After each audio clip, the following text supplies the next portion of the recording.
የአማራ ፋኖ ብሔራዊ ንቅናቄ ዛሬ በይፋ ተመስርቷል። የአማራ ፋኖ ህዝባዊ ድርጅትና የአማራ ፋኖ ብሔራዊ ኃይል በጋራ ሲያደርጉት የነበረውና ለረጅም ጊዜ ሲካሄድ የቆየው የአንድነት ምክክር በመጨረሻም ተሳክቶ በዛሬው ዕለት እንደ ኢትዮጵያ አቆጣጠር ጥር 9 ቀን 2018 ዓ.ም የአማራ ፋኖ አንድ ሆነዋል።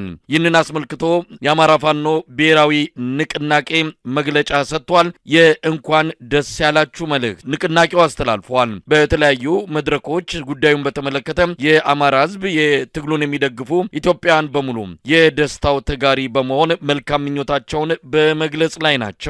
ጉዳዩን አስመልክቶ ከዘውትር ተሳታፊያችን ጋር ቆይታ አድርጋለሁ። እንግዲህ ዛሬ የሰማነው ዜና ማርሽ ቀያሪ ነው፣ ታሪክ ነው ዛሬ የተጻፈው። የአማራ ህዝብ ትግል ተሰብስቦ በአንድ ቋት ውስጥ ገብቷል። እንዴት አየኸው? መሳይ በመጀመሪያ ደስታዬን መግለጽ እፈልጋለሁ። የአማራ ህዝብ በከፍተኛ ምጽ የወለደው ትልቅ ድርጅት ዛሬ በጣም በርካታ ጓዶች፣ ጀግና ታጋዮች ተሰውተው ከፍተኛ ዋጋ ከፍለው የመሰረቱት ድርጅት ከታች ወደ ላይ ሰንሰለት ሰርቶ እዚህ ደረጃ ላይ በመድረሱ በጣም ደስታዬን መግለጽ እወዳለሁ። ግን ገና ከጅምሩ የአገዛዙ ጦርና የብልጽግናው አገዛዝ በአማራ ክልል በ15 ቀን ጊዜ ውስጥ ሱሪውን አስፈታለሁ ብሎ የሀገሪቱን እዞች በሙሉ ወደ አማራ ክልል ልኮ ከፍተኛ የሆነ ዘመቻ አድርጎ ነገር ግን በየቀኑ ማለት በሚያስችል ደረጃ ከወረዳ ከቀበሌ የጀመረ አደረጃጀት በአማራ አጠቃላይ በሁሉም ቀበሌዎች ላይ የሚገኙ የቁርጥ ቀን ጀግና አማራ ልጆች በወረዳ ደረጃ ተደራጅተው የአገዛዙን ጦር ለአንድ ሳምንትና ለሁለት ሳምንት አበራይተው በከፍተኛ ደረጃ መተውት እንደነበረ ይታወቃል። በኋላ አደረጃጀቱ በወረዳ ደረጃ በመሆኑና የእዝ ጠገገት ባለመኖሩ ምክንያት ከፍተኛ ዋጋ ተከፍሏል። ነገር ግን የአገዛዝ ጦርን ተከትሎ ከፍተኛ ማጥቃት አድርጎ ሳይሳካለት ለ10 ተከታታይ ጊዜ ዘመቻ ስም እየሰጠ የአገሪቱን 10 እዞች በአማራ ክልል አሰማርቶ ለማጥፋት ሙከራ አድርጎ ነበረ።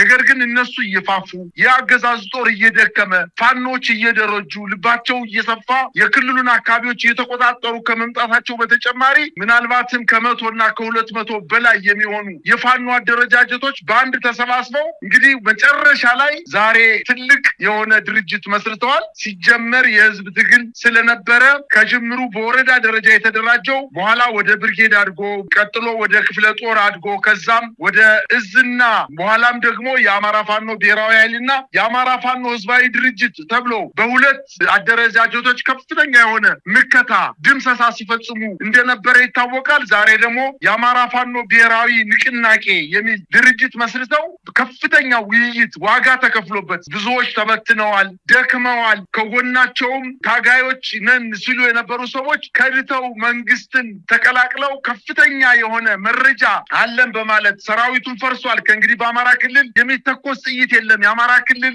ህዝብ ከእንግዲህ ወና ሞት በቃ እያሉ ቴሌቪዥኑና ሚዲያውን አጨናንቀው ባለበት ሰዓት የአማራ ፋኖ ግን ድምፁን አጥፍቶ ከፍተኛ የሆነ ውይይት አድርጎ በጣም በሚያስደንቅና በሚያስደምም አደረጃጀት አሁን አንዱ ነው መጥቷልኝ ማለት ይችላለሁ። እንግዲህ በጣም ደስታዬ ከመጠን ያለፈ ነው እና ለአማራ ህዝብ ብቻ ሳይሆን ለኢትዮጵያ ትልቅ ብስራት ነው። ምናልባትም ይሄ ስርዓት የኢትዮጵያን ህዝብ የማይመጥን ስርዓት በመሆኑ የኢትዮጵያን ህዝብ በከፍተኛ ደረጃ አዋርዶ የሚገኝ ስርዓት በመሆኑ የምስራቅ አፍሪካ አንከር ስቴት ወይንም ተጽዕኖ ፈጣሪ ሀገር የነበረች ሀገር አዋርዶ በመምጣቱ ምናልባትም የፋኖ አደረጃጀት ወደ አንድ መካተቱ ይህን ስርዓት ከመጣሉ በተጨማሪ በምስራቅ አፍሪካ ተጽዕኖ ፈጣሪ የሆነ ድርጅት ተመስርቷል ነው ማለት የሚችለው። መሳይ እንግዲህ በሂደቱ ላይ በቅርበትም ስለነበርን ውጣ ውረዱን በተለየ ሁኔታ አከታተለው ነበረ።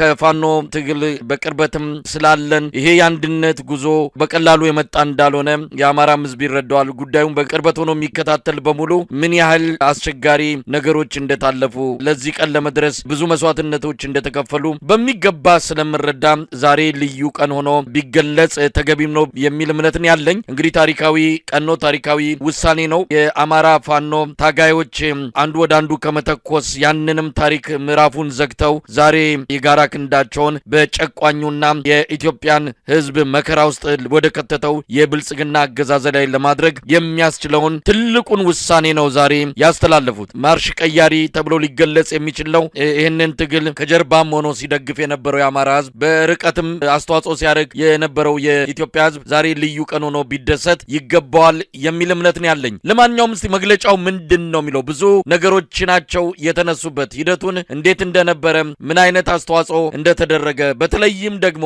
ይሄ አንድነት ከብልጽግና ጋር ከሚደረገው ትግል አንፃር ምን ማለት እንደሆነ በሰፊው የተገለጸበት መግለጫ ነው። አንድነት የተበሰረበት ብቻ ሳይሆን መጪውም ተስፋ የታየበት መግለጫ ነው ማለት ይቻላል። እስቲ መግለጫውን ባጭሩ እንመልከተው።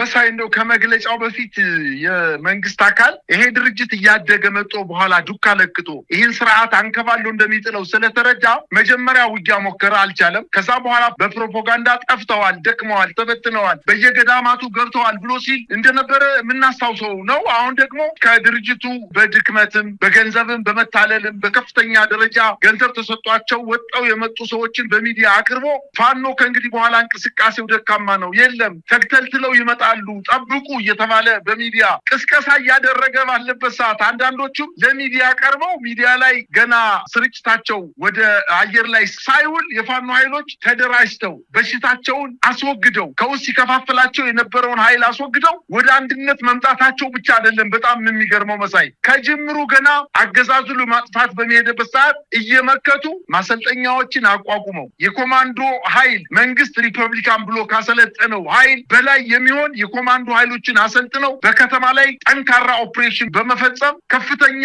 ግዳጅ መፈጸም የሚችሉ ኮማንዶዎችን በአራቱም የአማራ ግዛቶች ስልጠና በመስጠት ከፍተኛ ቁጥር ያለው ኃይል አስመርቀው መንግስት ከታጠቀው ኃይል ከታጠቀው መሳሪያ የማይተናነስ መሳሪያ ታጥቀው ለመንግስት እጅግ በጣም ስጋትና ፍርሃት እየፈጠሩበት እንደሆነ ስላወቀ ያለ የሌላ ኃይሉን ገንዘቡን ፕሮፓጋንዳውን ጦሩን አሰማርቶ ያላጠፋው ኃይል ከእንግዲህ በኋላ ሊጠፋ አይችልም። ይሄ ትግል የፋኖ ኃይል ብቻ አይደለም። ይሄ ትግል ኢትዮጵያን ማዳን የሚችል ምናልባትም በምስራቅ አፍሪካ መረጋጋት ሊያመጣ የሚችል ኃይል በመሆኑ እንደው ምናልባት መንግስት ዛሬ ወድቋል ማለት ይቻላል። አንተ ወደ ጠየቀኝ ጥያቄ ለመሄድ እንግዲህ ከጅምሩ ገና የፋኖ ኃይሎች አንድ እንዳይሆኑ ሰርጎ ገቦችን ወደ ፋኖ አስገብቶ ከፍተኛ የሆነ ክፍፍል እንዲፈጸም በአንዳንድ አቅጣጫዎችም በተለያየ አደረጃጀት የነበሩ ፋኖች እርስ በርሳቸው እንዲዋጉ በማድረግ ሐሜቶችም በማሰራጨት አንተ አንደኛው ሊመታ ስለሆነ ቀድመ በለው በማለት ከውስጥ የነበሩ ባንዳዎች ከፍተኛ የሆነ ቅስቀሳ በማድረግ ብዙ ልናጣቸው የማይገቡ